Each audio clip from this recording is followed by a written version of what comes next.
Welcome to the Rosenfeld Review. I'm Lou Rosenfeld, and we are, as always, just a bunch of blind guys trying to figure out that elephant. Helping me out today is Cheryl Platz. Hi, Cheryl. Hi there, Lou. Glad to be here. It's great to have you. Cheryl, you all may know from her speaking engagements and other times she's been on stage. I met her when she gave the most amazing talk at the Interaction Conference in Lyon. Would that have been 2018, Cheryl?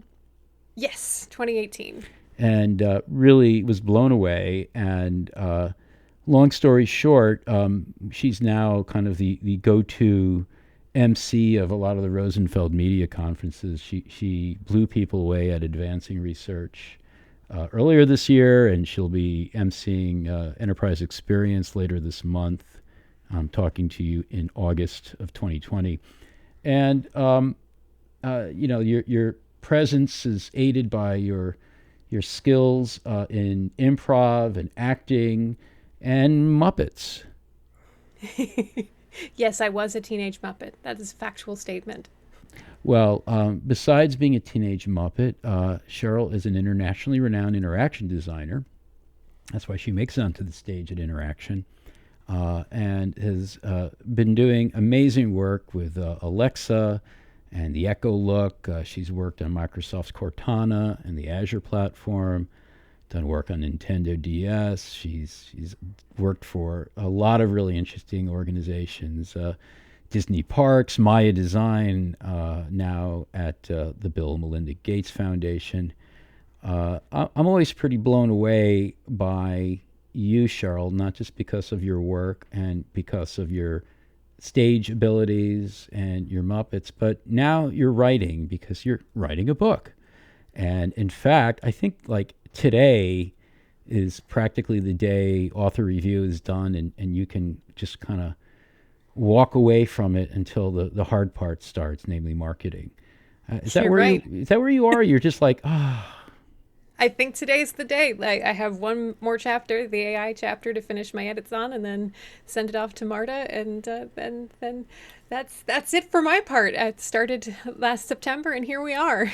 Which is really fast. It may not. I don't know. I have no reference. I have no frame of reference.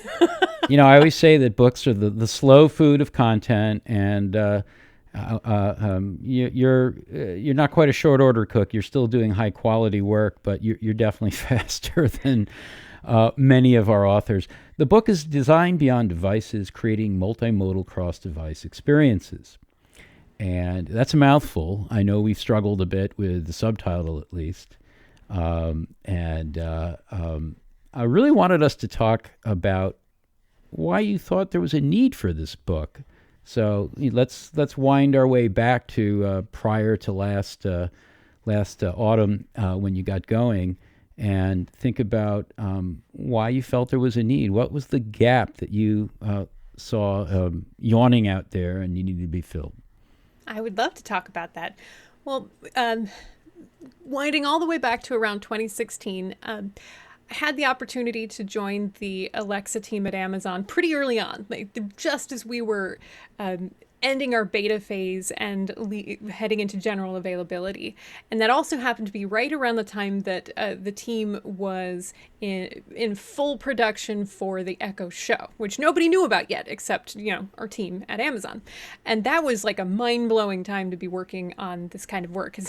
Just to go from working on voice only and be like, wait, we just figured out voice only, and you just added a screen to everything all of a sudden. And so now everything's changed again. And it was really complicated. No one has really done a voice forward screen thing, and that was a lot of work. And so at the time, it was a really exciting challenge to try to figure out what that meant and how it was different than a dictation software or just something where a grammar-based desktop software or something like that. And at the time, internal to Amazon, I had experimented with a white paper around here's how maybe the Fire TV might be different from an Echo. Those are different. Those are very different experiences, but it didn't quite, still really early ideas.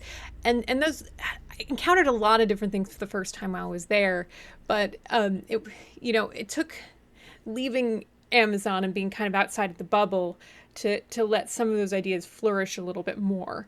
And at the same time, leaving Amazon let me start my speaking career kind of in earnest. And as you mentioned, I had the great opportunity to launch my first workshop, Giving Voice to Your Voice Designs at Interaction 17.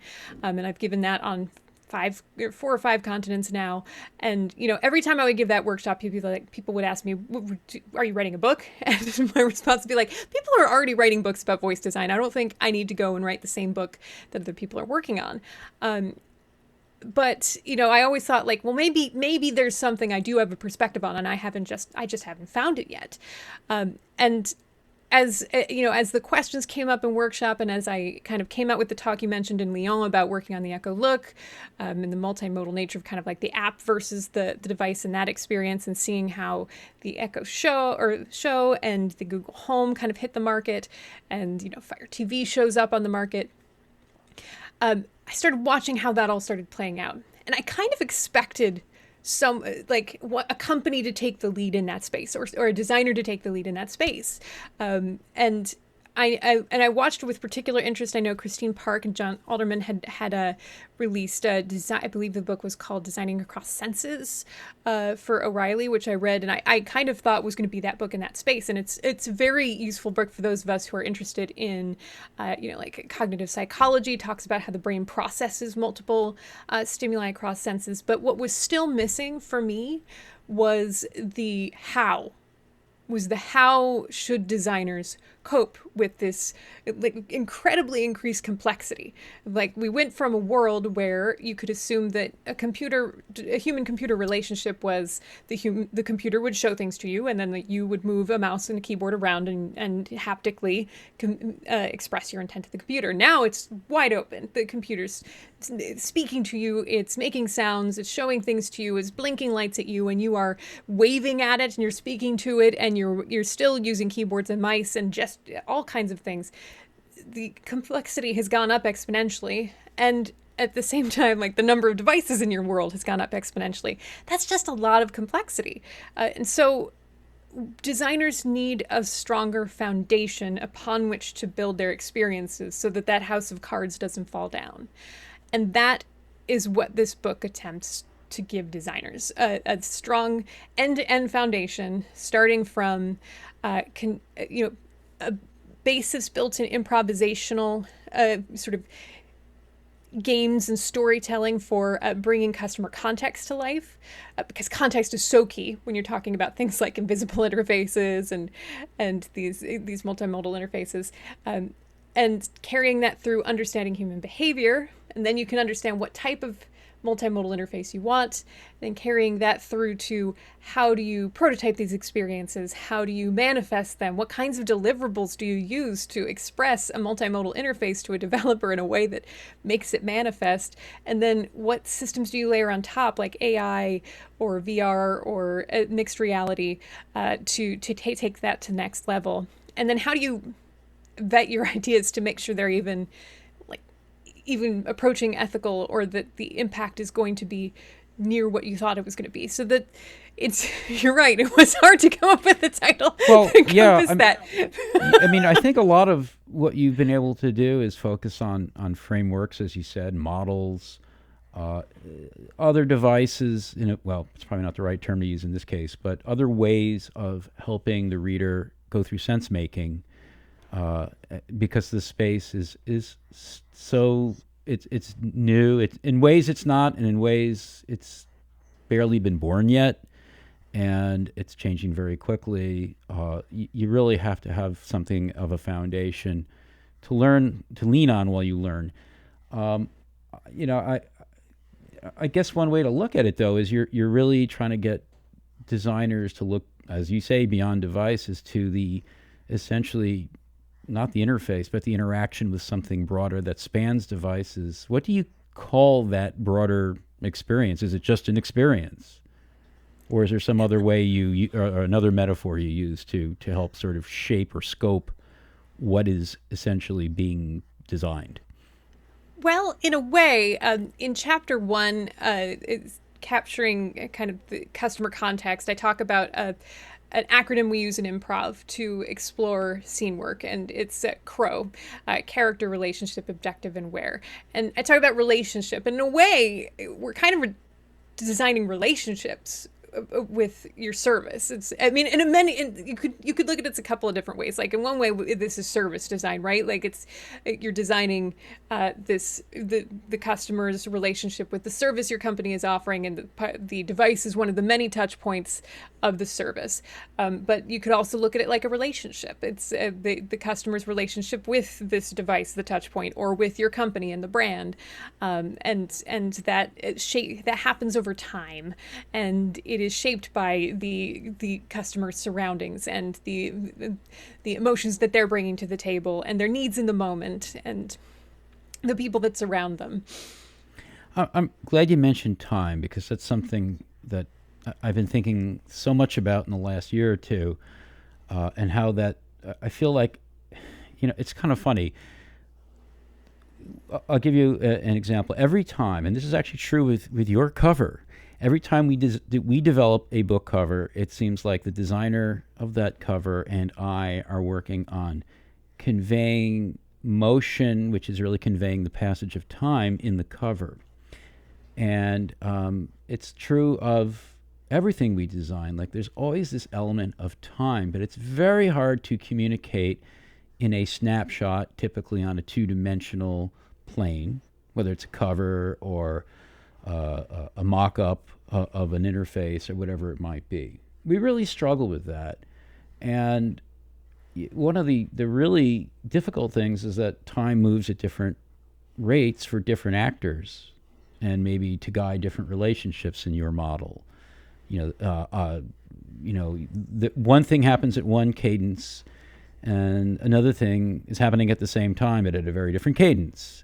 And we're not always prepared for that. So I guess I'm wading into these murky waters that I seem to be playing at the edge of a lot lately of time. And I'm wondering how big a deal is understanding the role of time in this context. It's a very big deal. I mean, time is such an interesting concept in voice design on its own, right? Because time becomes super precious. Every word in a spoken interface adds time to the interaction, right? Like and you're forcing people to listen to that extra word. It generally also gives people like politeness and social constructs and all of that. So we would have arguments working on Alexa, like the word we could go off for 20 minutes about whether that little tiny connective words should be there or not. But you take the context of an entire system, and I've got entire chapters in my book devoted to different aspects of the impact time has on an interface. Like I have an entire chapter in my book just devoted to different types of transitions and how they impact the customer experience. Transitions between devices, transitions between networks, transitions between inputs, and all of those different things they require time. You can't transition without time. There's one of the big concepts I introduce in the book. It's a kind of a pair of concepts, is an activity model, which is essentially you want to understand your customer enough to understand patterns of their behavior, like to say with some confidence, to say like, well, sometimes they're super busy, for example, like they're in a state of flow. We believe that sometimes they're in a state of flow and we shouldn't bother them, like that we should respect their space. Or sometimes they're driving a car. We should just leave them alone. Nothing we could say would ever be of interest to them. But sometimes they're super idle, and maybe they would be interested in something they didn't ask for. And whatever that means to your system, different systems are going to have different understandings of their customers' behavior. Once you have that, you also you need to understand what different types of sort of proactive or proactive interruptions your system might bring forward. And between those two things, you end up with an interruption matrix. Like, here are the different behaviors a customer might have, and then over these events in time happen, and here's your patterns of behavior. You're kind of charting all the possible different patterns of experience that might happen over time. That's fascinating. I mean, you just got my brain firing away here. Uh, like the idea that the word "the" becomes a bad actor in the decay of attention spans. And In one in one, case, but in another case, you might need to milk the moment because that pause or that dragging the moment out actually has the opposite effect, and in terms of getting them more engaged. And a lot of it, as you say, depends on the context and what they're doing at the moment. So that's tough to model all that, and yet it sounds like you've really brought us pretty far ahead in that regard. And the tough part is, like, there's no easy answers, right? Like, it is all about the context. Like, just like you said, like, sometimes the word "the" in that example is useful. Like, sometimes you want the extra second. Sometimes you want to ease people in when you're interrupting them because they're going to miss the first second or two of whatever you're saying because their ears are still attenuating to a sound. And so a lot of it is just trying to guide people towards having strong frameworks for like understanding and representing what is unique about what they are building and what their customers need so that they can make strong decisions for themselves, like instead of like necessarily giving you a one size fits all answer. Because that's the other thing. Like, if I wrote a book that gave you a one size fits all answer today, everything's going to change. Like, if I had written a book that gave you a one size fits all answer for 2019, this would not be a very good book because everything changed in March. Yeah, as we say in Brooklyn here, forget about it. Are you finding that people with a particular skill set, a type of experience, perspective, respond better to designing in this context than others? Or is it, again, very dependent, and there's certain strengths that certain kinds of people bring, but they have weaknesses, and others have different strengths and weaknesses? I'm just curious, who do you feel really maybe is strongest at this kind of work, and are there people that should be doing this work, but there's a particular gap that you'd like to instruct them to fill in their expertise? Well, I'll preface by saying, as I've aged, I've become a big believer in the growth mindset. So I believe anybody can like choose to engage with this and adopt like this mentality. However, from experience, it is a little harder for folks who have come from a strongly who've trained heavily like in a visual minds, like from like a graphic design perspective, to make this leap, because a lot of the systems that we talk about are like invisible systems. So like people who have come from a computer science background or like a cognitive psychology background where they're used to talking about processes that are invisible, it's a little easier to make the leap. That's not to say that people who are coming from a visual background are incapable of making this leap. And in fact, they have a great advantage in the fact that one of the biggest problems in working in this space is when you're trying to work with your development partners, they are so deeply hungry for some kind of visualization of what the heck to build. And that was like when I showed up with a flow diagram for the Echo Look for the first time, they were like, wait, you do this? We haven't seen one of these in a long time. And so that's one of the many things that needed to make sure at least I had a chapter in there for like how to transform these kinds of things into visualizations that to help bridge that gap. And so there's a need for people who are visual thinkers to kind of step up to this space. But also, I don't, I've made this point with voice designers. I don't think that like this is going to be a silo. Like, I think that this kind of awareness will benefit a lot of different people. And just like mobile design, like, yeah, there were specialists at first, but it will kind of spread out over time as this aware, we're all going to need to be aware more of these general principles over time. So we're going to take a quick break. You're listening to the Rosenfeld Review.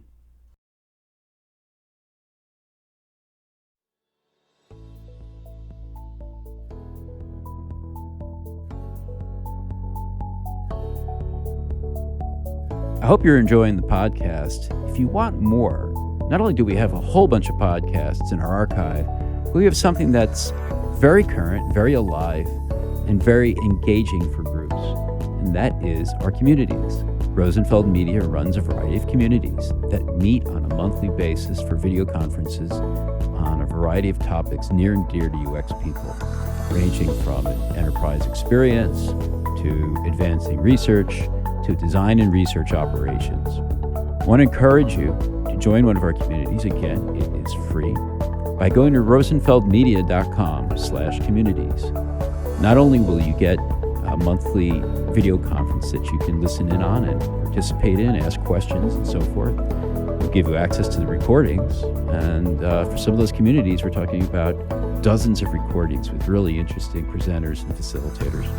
You'll also get a newsletter. You'll get access to an advice columnist. Yes, we actually are providing advice columnists for each community.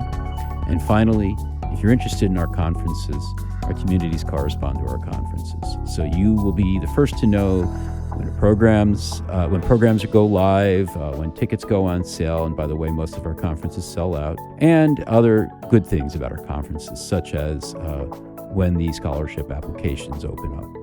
So go to rosenfeldmedia.com/communities. You're going to find something that's free, something that's interesting, and it's a great opportunity to find your tribe as well. We'll see you there. Hi, welcome back to the Rosenfeld Review. I'm Lou Rosenfeld. I'm joined by my guest, Cheryl Platz, author of the forthcoming Rosenfeld Media book, Design Beyond Devices, Creating Multimodal Cross-Device Experiences. Cheryl, this has been a really great conversation, but it's also been a very conceptual conversation. And as you said, the conceptual people are the ones that, maybe pick this type of work up most quickly. But let's go to something a bit more concrete to try to really bring home the concepts. What's a good example that you would use if you were in an elevator and somebody asked you what you do, and hey, I just wrote a book. Oh, on what? Sure. Well, I'll start with what I actually call my elevator pitch, and then I'll go really concrete for you. So when somebody who's not a designer is like, "What's your book about?" and I know I can't give them a 20-minute pitch, I'm like, "Well, my book is the manual for designers who want to design the experience for the Starship Enterprise. You know how they can move seamlessly from like the bridge with the physical controls to the touch panels, and then they can talk to it. It tells them how to do that. So that is like the elevator pitch. Now, more concretely, for people who either don't know Star Trek or who just want to get down into the details, an example I walk through specifically in my book. One of the interviews I have in my book is with Brad Frost, who wrote Atomic Design and kind of extends that model for multimodal design. And one of the reasons I think multimodal design is important, one of the many reasons we talk about, is inclusive design. The more choices a customer has, the more options they have to complete a task, the more you're able to adapt to their needs in the moment. So whether they have a permanent or a situational disability, you are accommodating their needs. And so if we take the example of like a simple multimodal radio. Maybe you're not actually going to go out and design a radio. Maybe that feels old-fashioned, but it's at least a concept we all understand. And let's say this is a super stripped-down radio. So it's just a radio where you can browse radio stations, you can control the music or mute the music. So it's, it's a very simple appliance. Maybe something you could control in like a public space, if public spaces were still a thing that existed. So how could you design a system, a multimodal radio, that not only allowed you to maybe use touch controls, but allowed you to control with gesture and with voice? Because touch controls now are no longer particularly sanitary in a public space. So we've got to solve that problem some other way.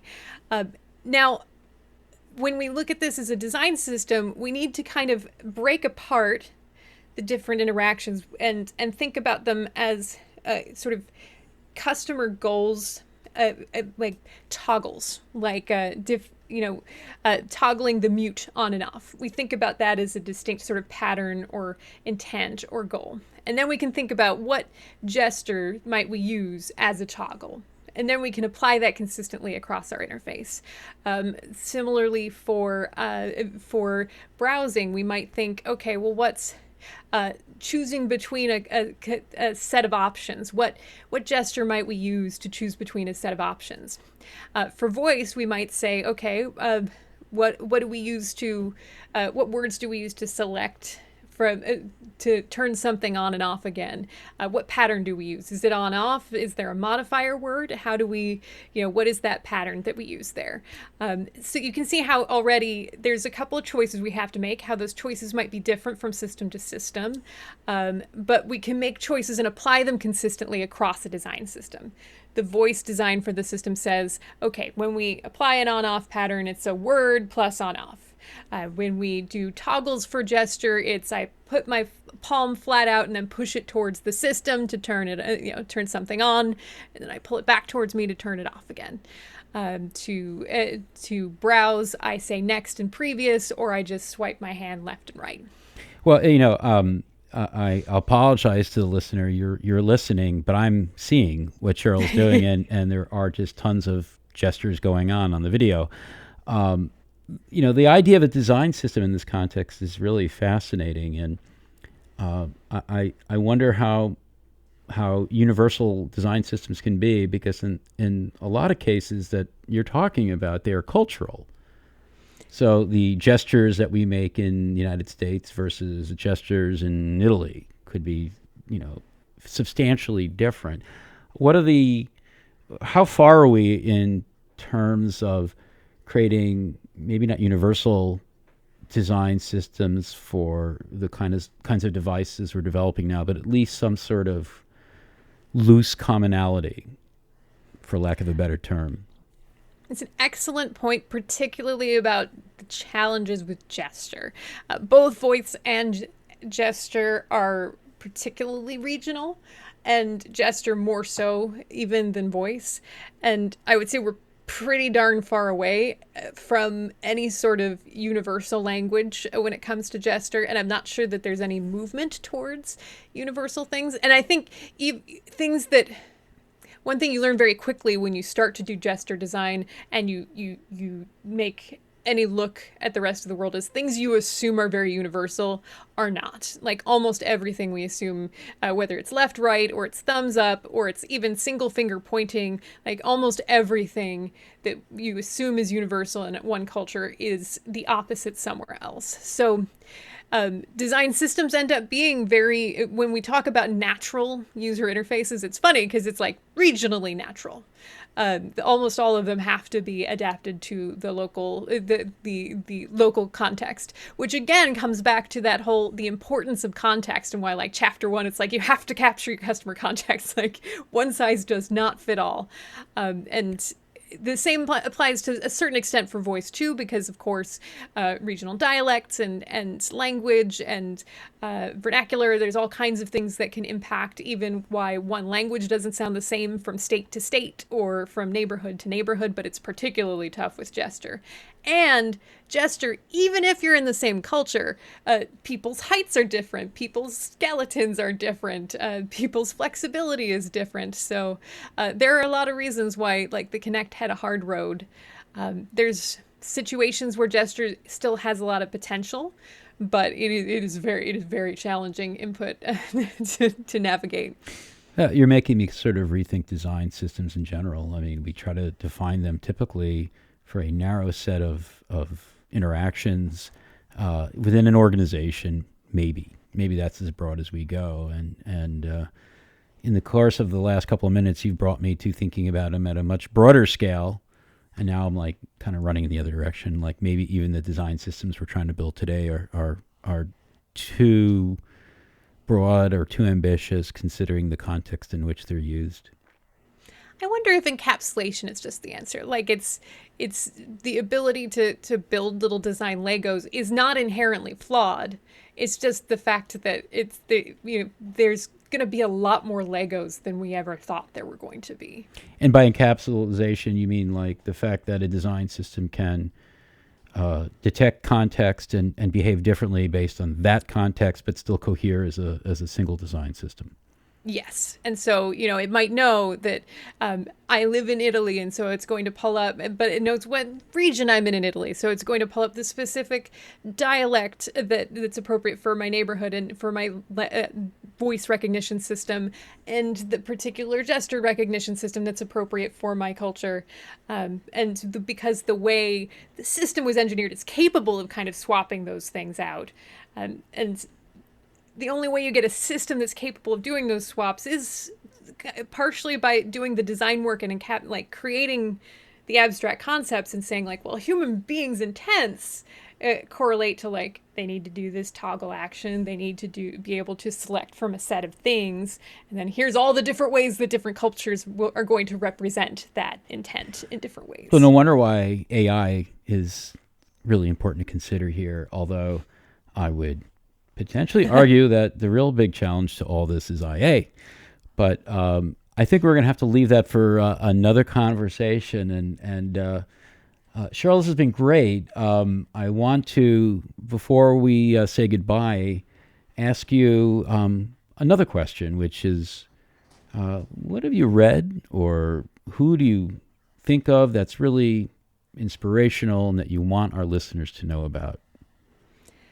Well, I know I've mentioned this individual in a couple of my talks, so some folks who are familiar with my work have probably heard this one before, but I'm going to mention them again because it's just been so influential to my work. But Clifford Nass, the book Wired for Speech, has just, I read it and it just blew my career open. The work talks about how our brains are essentially, at this point in evolution anyway, fairly incapable of distinguishing devices that speak from speaking humans, and the implications that has for the emotional impact of spoken interfaces and our expectations of how those devices behave, like the social contract and all that. And it just, even when they can see the device that's speaking, and there's so much there, like the gender implications.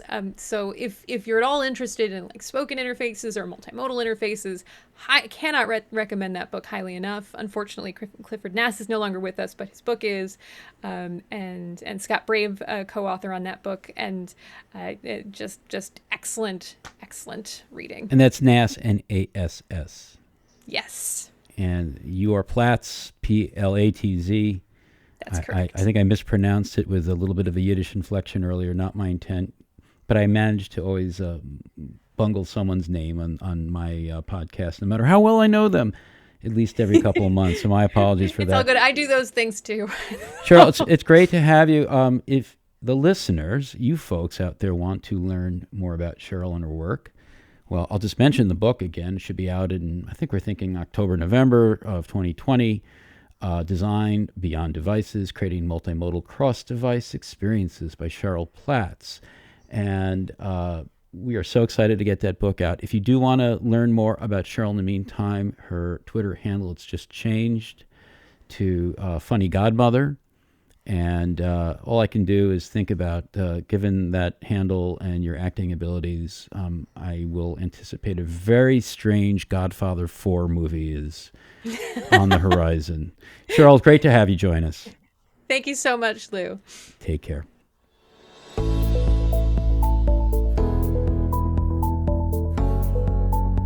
Thanks for listening to the Rosenfeld Review, brought to you by Rosenfeld Media. If you like our show, please subscribe and review it on iTunes, Stitcher, or your favorite podcast platform. I'd love it if you tell a friend to have a listen. And please check out our website for over 100 podcasts with other interesting people. You'll find them all at rosenfeldreview.com.